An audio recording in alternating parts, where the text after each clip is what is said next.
Monsoon season में hair को लेके सभी का एक ही सवाल रहता है कि हम हेयर फॉल से कैसे बचें और जो हेयर फॉल हो रहा है उसको कैसे कंट्रोल करें, फ्रिजीनेस से कैसे बचें। जब हम हेयर फॉल की बात करते हैं तो 50 टू 100 हेयर स्ट्रैंड्स फॉल होना ये एक नॉर्मल बात है। लेकिन मॉनसून सीजन में यही फॉल अप टू 250 हेयर्स और 200 हेयर्स तक होता है। बट पेशेंट्स की ये भी कंप्लेन्स आती हैं कि हमारे बाल तो गुच्छों में गिर रहे हैं और बहुत ज़्यादा हेयर फॉल हो रहा है, अगर इसी तरह से होता रहा तो हम तो बॉल्ड हो जाएंगे। तो मॉनसून सीजन में ही ऐसा क्यों होता है, आइए हम इसको समझते हैं। अगर हम reason of increased hair fall की बात करें मॉनसून सीजन में, तो जो एनवायरमेंटल ह्यूमिडिटी है ये इसका एक बहुत इंपॉर्टेंट रीज़न है। इसके कारण हमारा जो स्कैल्प का ऑयल सिक्रीशन है वो बढ़ जाता है। जो एटमॉस्फेरिक हाइड्रोजन है वो हेयर अट्रैक्ट करता है और उसके कारण जो क्यूटिकल है उसका डैमेज भी होता है। Bacterial infection, fungal infections, dandruff, ये सारी प्रॉब्लम्स भी मॉनसून सीजन में मल्टीपल टाइम्स बढ़ जाती हैं। तो हम इसको कंट्रोल कैसे करें? अब आते हैं हम सोल्यूशंस पे कि आखिर ये हेयर फॉल और फ्रिजीनेस का सोल्यूशन क्या हो।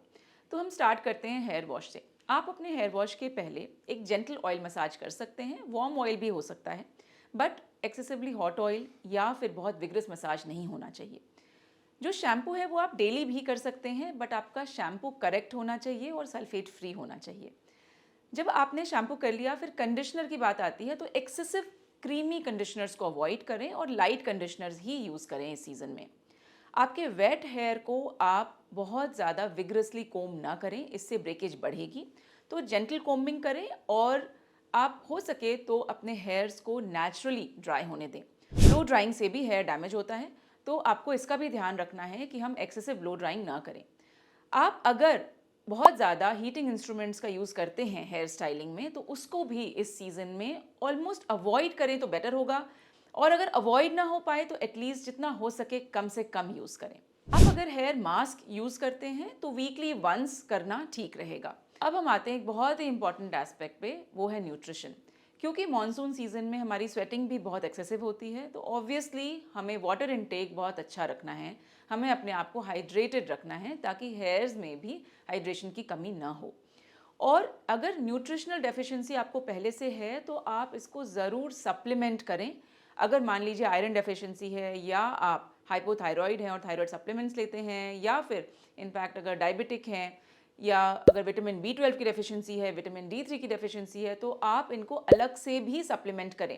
बाकी बायोटिन सप्लीमेंट्स तो ऑब्वियसली सबको पता ही हैं और वो बहुत सारे लोग लेते भी हैं, लेकिन एडिशनल न्यूट्रिशनल रिक्वायरमेंट अगर आपकी है तो वो भी आप नेग्लेक्ट ना करें। इस वीडियो को एंड करने के पहले मैं एक बहुत इंपॉर्टेंट मिसकंसेप्शन भी क्लियर करना चाहूँगी, क्योंकि लोगों को ये लगता है कि इन प्रॉब्लम से शायद सिर्फ फीमेल्स ही जूझती हैं, जबकि ऐसा नहीं है। मेल्स भी इक्वली परेशान रहते हैं इस सीज़न में अपने हेयर फॉल को लेके और फ्रिजीनेस को लेके। एंड इनफैक्ट अगर आप अपना हेयर ट्रांसप्लांट प्लान कर रहे हैं अगले 2 महीने में या मे बी सितंबर अक्टूबर में, तो this is the season that you have to be careful about, ताकि आपका डैंड्रफ ना हो या बैक्टीरियल या फंगल इन्फेक्शंस ना हो, so that you end up having a good result from your hair transplant.